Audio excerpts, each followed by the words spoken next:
sat there and it ka-clonkety. It was part of it was crudely made. It just went ka-clonkety, ka-clonkety, ka-clonkety, ka-clonkety, and it kept right on going. Now, if something will run 2 hours, ka-clonkety, ka-clonkety, and there's nothing in it but permanent magnets, and it's got that much drag, the bearings weren't even good. He was using an old Lazy Susan, with poor bearings. It wasn't precision bearings at all. He just grabbed something and put the magnets that he found that would work on. So there was no question about the reality of it. The question then was, how do you explain it? But Johnson knew about the exchange force. He knew exactly what he was trying to do. So Johnson was on, in fact, the proper scientific track that is permitted to build a self-rotating, self-powering magnetic engine. Permanent magnets only. Did he learn this from observation? Johnson started working in magnets. See, Johnson's in his 80s right now. As a young engineer and everything, he used to work for, I believe it was Chrysler. He did the magnetic brakes for Chrysler way back there. Johnson did some very unique things. He was a specialist in silencers, for example. There's a lot of patents in silencers back there. For guns? How to silence things that make racket. Johnson silenced a locomotive one time. Cut that noise way down to where if you were a certain distance from it, you didn't hear the locomotive. He could silence a chainsaw pretty good. Things like that. So he had some very unique things he had to do in his engineering experience. But he was a specialist in that kind of thing, and he started off working in the magnetics. He read up everything that he could find about the effects in magnetic materials. So Johnson got on to the spin and spin flipping very early, when very few people knew about it at all. It was an idle curiosity in a few lines in the text somewhere. We didn't have what today is trying to be born as spintronics. Now we're trying to create a whole science based on just spin flipping. Johnson has been working in spin flipping for 50 years. Very fine individual, I might add. He's a very fine human being. I'm very proud of the fact and very grateful that I was permitted to work with Johnson and have been for many years, still working with him today. I got into this kind of thing because first was an interest in strange weapons that I ran into the Soviets were building when I was working in that area. And then that led me into energy, because the problem that we ran into with trying to figure out what these Soviet weapons were, they were not using normal electrical engineering. They had modified it into a science they called energetics, which was highly classified, and they never have released it really to this day. What they really did is correct all the errors in the model. And when you do that, you can do all kinds of things that we've discussed a little bit that you can't do with normal, much more limited electrical engineering. So they were able to build very special weapons using that, but it has beautiful applications in medical and in energy fields. So, you know, it's a perfectly legitimate science if we take the old electrical models we have and change them and update them by what we've learned from physics. We will have then what the Soviets have been, the Russians today have been calling energetics for a long time. And we can do some marvelously beneficial things for human beings with that. One of it is in the energy field, and the other particularly is in the medical field. So that got me into the energy field. And then I started working with inventors. I started working early on with Frank Golden, and we talked about building the motor that kept adapting its environment and gradually got up over unity. And we didn't understand the mechanism going on at all, but it did get up to the performance, rigorous measurements. So that was very interesting. But again, I was fortunate to be able to work with an inventor who was actually inventing things like that. I showed Frank one day. Frank did another thing. He was, since Professor William Tiller, former head of the Material Sciences Department at Stanford, was also connected with that project with what was formed then as Astron Corporation. Professor Tiller knew a great deal about the magnetic vector potential A, which of course we didn't. And Frank thought so much of that that he decided he would build some A potential antennas, which he did. It was interesting because the CB radio was just coming into vogue, and all the truck drivers had them. You know, they started the vogue because they were chatting to each other and all. And Frank would take a CB radio and hook up his special magnetic vector potential antenna, and the little radio that's supposed to give you about a mile down the road would knock their socks off about 20 miles down the road. And these truck drivers would say, man, what have you got? What kind of rig have you got there, you know? But we knew we were onto something when the antenna performed so admirably. But Frank did build a whole series of special antennas, which some of those, plus some other modifications to them, Astron markets to this day. Astron Corporation still exists. I still own some stock in it. But I was fortunate to be able to work with Frank, because here I was able to work with an inventor where phenomenology was occurring. I was able to see some of the phenomenology and then have to figure out what on earth is going on here. So in the injection of some real good science from Bill Tiller was nice too, because that put our feet in the proper scientific direction rather than wandering off and trying to form a lexicon of our own. We found out this stuff is really in physics, you know, if you know where to look, if you look long enough. And that is carried through to this day. That's right. So another thing, I was very fortunate to work with several other inventors that we've named, you know, such as Floyd Sweet, 2 or 3 others along the way, particularly John Bearden. I work with John today and have worked with him for many years. John, as far as I'm concerned, is probably the single most creative inventor on this planet. And he is what I consider a national asset of inestimable value for what he's already done. So someday the textbooks will be written on what Bearden has really done. It will curl your hair. So that was another great experience, to be able to work all these years with John and actually see things that produced very strange phenomenology electrically on the bench. But see John work out how to make them work. That was the missing ingredient. See, those are other people's discoveries. They are Golden's discoveries, or John Bearden's discoveries, or Floyd Sweet's discovery. I didn't discover any of that.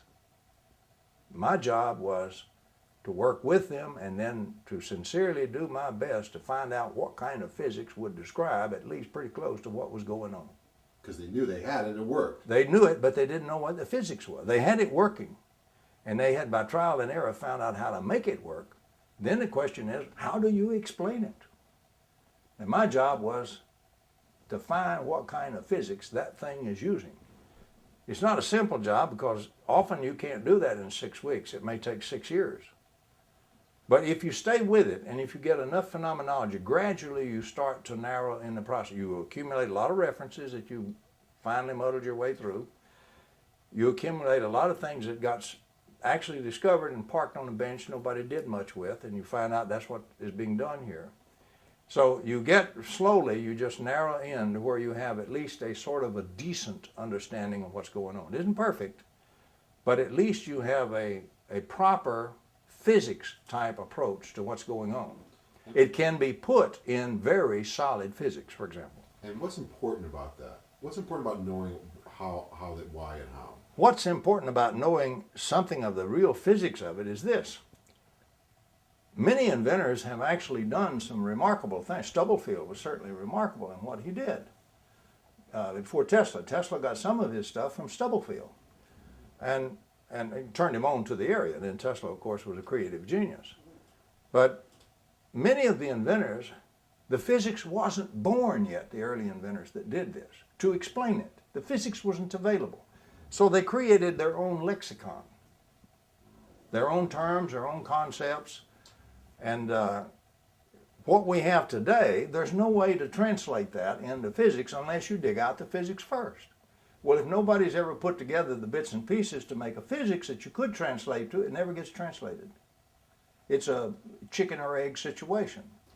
So my job was to tackle the chicken or egg situation so that we wind up with a chicken and an egg. If you do that and you have some physics where you can now start to design, you now start to have a technology that can be built and developed and placed on the market eventually and actually go out and be used to power homes and things like that.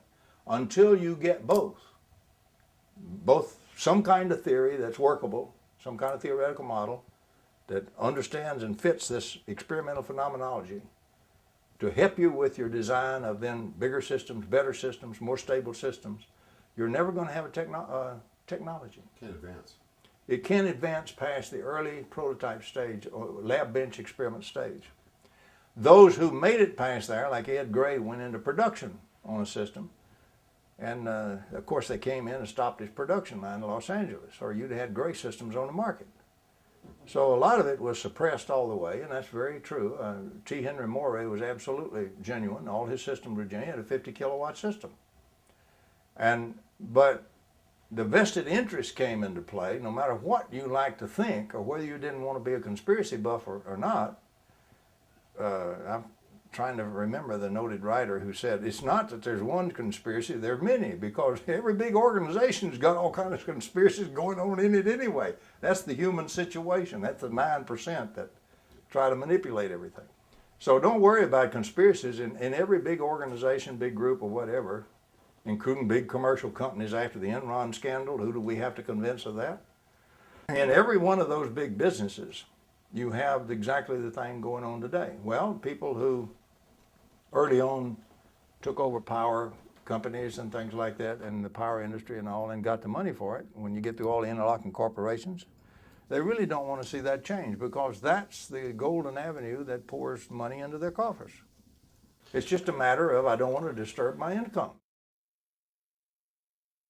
You have the equivalent of 3 master's degrees. Well, if you count the military training in Command General Staff College, that's considered the equivalent of a master's degree in military science. And in fact, you can get a formal master's degree there now if you do a thesis. I did a staff study, not a thesis, so I didn't get a formal master's degree, but it's recognized at the master's level in military science. And so I had that, and I had the actual master's degree in nuclear engineering, the equivalent master's degree in of a master's degree in aerospace engineering, and lots of missile experience. Lots of missile experience. So that's basically the background. We did go on later one day to acquire a doctorate. It's not a doctorate like you would get if you went to MIT. I got it for life experience.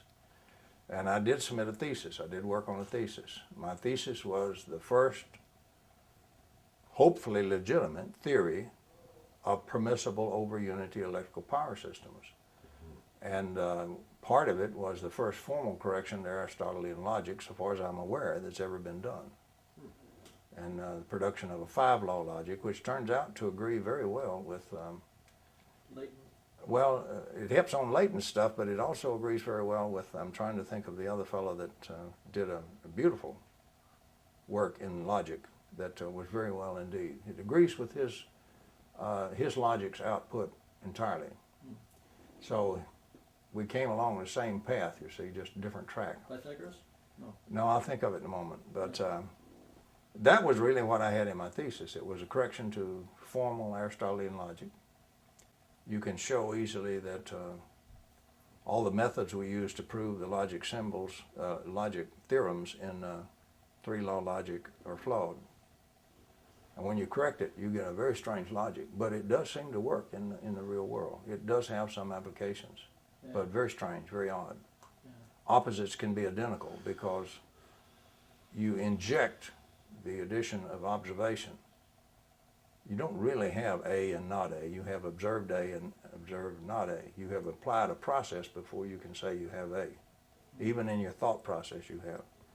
If you take the process into account, you come up with a different kind of logic.